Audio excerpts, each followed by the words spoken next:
Welcome to In the Deep. I'm your host, Catherine Ingram. I feel in the past couple of days as though I've been starring in a Kafkaesque short story in trying to simply sell my car in New York State. In order to begin this process, I had to first pay off the auto loan, naturally. So to figure out how to do that in an efficient way took some time. Eventually, I learned from my bank that the payment had to be made across 2 different days, as the representative on the phone couldn't take the whole amount at once. It was too high for his allowance of what he could record on a given day.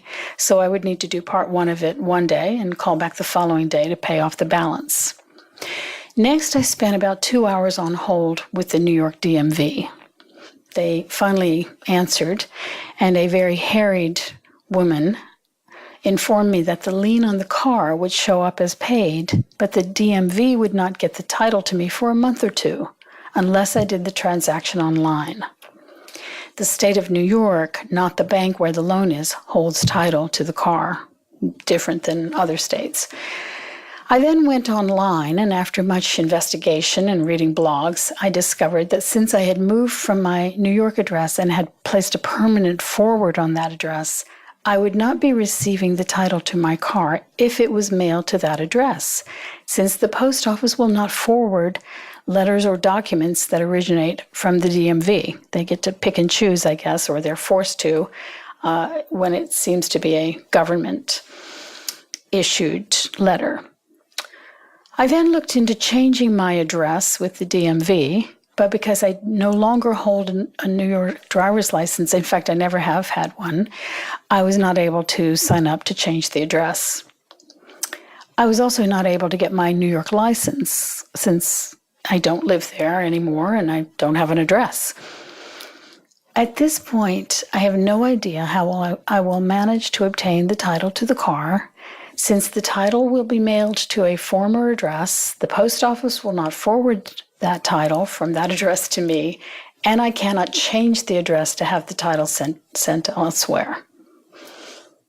I also cannot simply go into a DMV in New York and get the title, as they no longer do that. They will only mail to an address on record, and I have no idea at this point how I will be able to sell my car. How will I be able to get my car title?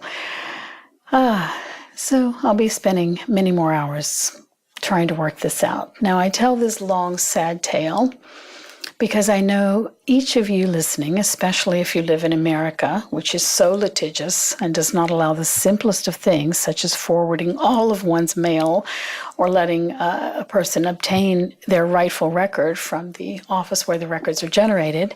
But even if you don't live in America, I know that everyone listening has gone through similar experiences with the bureaucratic complications that have come with modern life. And that is why I am recommending simplicity in all things.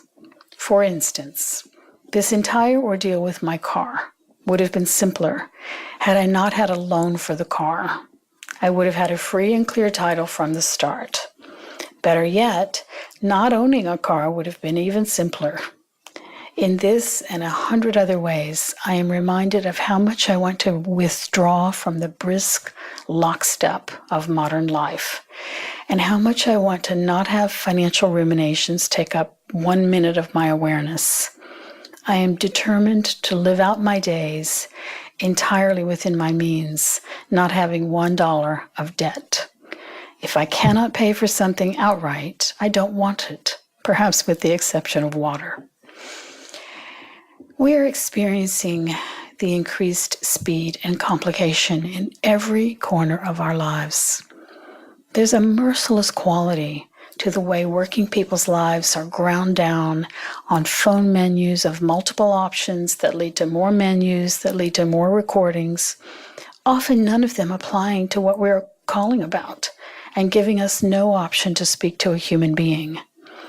When we finally do speak to an actual person, the situation may continue in frustration as we discover that the person on the other end of the line knows nothing about the problem we're dealing with and refers us on to some other phone number where the whole process starts again. The only people who are free of this round robin of useless calls and hours of wasted time are the very wealthy, who have personal assistants handle all manner of tedious chores such as these, or the other people who are more or less free from it are the very poor, who have so little that there's not much demand to engage with the corporate or governmental world. But of course, even they have to do it some. People who may be having a stressful day of work or taking care of others or have their own health issues or relationship problems or any number of life struggles must then come home in a weary state and struggle with frustrating, faceless bureaucracies. The only other option is to simplify as much as possible. If one lives in the middle somewhere, neither very rich or very poor, simplicity is the only way to limit this crazy drain of life. It is unlikely that the complications will be eliminated entirely, but they can at least be minimized if one chooses to reduce everything that is extraneous. One of the most vivid years of my life was the year of 1976 to 1977. I was living in India at the time, and at that time, my own life and the world in general was utterly simple, especially in India, which was still the old world and much, much slower than it is today. For some of that time in Asia, I was living with a group of friends in the town known as Bodh Gaya, the place where the Buddha was said to have been enlightened under the Bodhi tree there. And it was merely a small village then and consisted of a few chai shops and Buddhist temples of different traditions, Burmese, Japanese, Tibetan, Thai, and a few others, all near the main temple known as the Mahabodhi. It was a temple, a fabulous ancient temple, built by the Emperor Ashoka in 300 AD, around the area where the tree, the famous tree under which the Buddha sat, was allegedly growing. This village was a quiet place in those days, with a million stars at night and temple bells throughout the day. My friends and I spent our time either meditating or hanging out at the chai shops or circumambulating the Mahabodhi or figuring out which was the best place to buy vegetables or which was the best route to Calcutta, or accomplishing small tasks, even mailing a letter in those days, which we wrote on these blue aerograms, these little small folding paper, and the space on it was necessarily limited. Even this small task could qualify as a day's work. It was blissful, and it has lived in a disproportionate way in my memory ever since. It's not that it was filled with excitement that has made it flare in my memory. It was that it was filled with peace and a feeling of connection to the friends with whom I was traveling, and filled with meaning. And so the days were elongated. There was a gentle rhythm to life and to being in community in such a place. I felt a natural belonging and a contentment that was not born of having things, not at all, since we were doing without most of our usual comforts. I remember once reading a funny compendium called, "You Know You've Been in India Too Long When." So one of the things on that list was, you know you've been in India too long when you discover a single square of toilet paper in your backpack and feel rich. So anyone who's spent a lot of time there will laugh knowingly at this. No, it was not in having things or lots of exciting adventures that one felt rich in such a circumstance. We create a similar situation in our retreats, although they tend to be much more luxurious. But there's nothing much to grab onto, and instead there's a lot of letting go.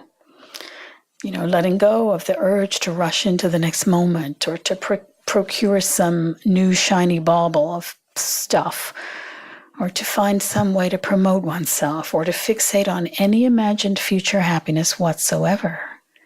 I find it an ever-fresh delight to see how happy people become in simple and quiet circumstances, how with little input in the way of guidance, people are ready to be at ease.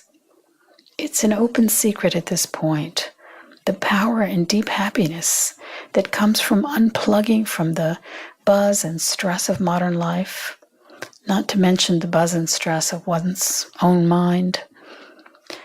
Some people are afraid of that kind of quiet. They've only known the buzz, and they equate that buzz with being alive. But what if the buzz is a dim, dull, and perhaps painful version of being alive? What if the simple and quiet life, the life of reflection and living awake in the senses, is actually the most enlivened form of life that can be had, as all the great ones of all time have told us?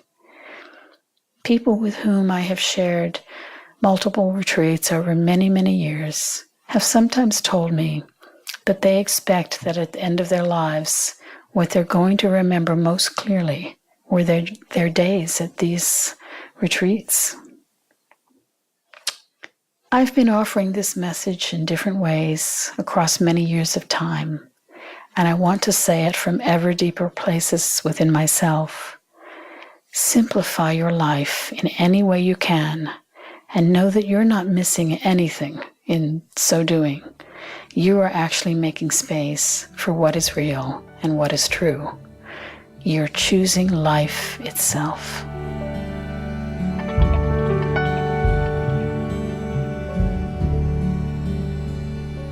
This has been In the Deep. To support these podcasts, you can subscribe to this channel on iTunes or post a review there. If you'd like to know more about my work, book a private session, or make a tax-deductible donation for the ongoing production of the podcasts, please visit catherineingram.com. Till next time.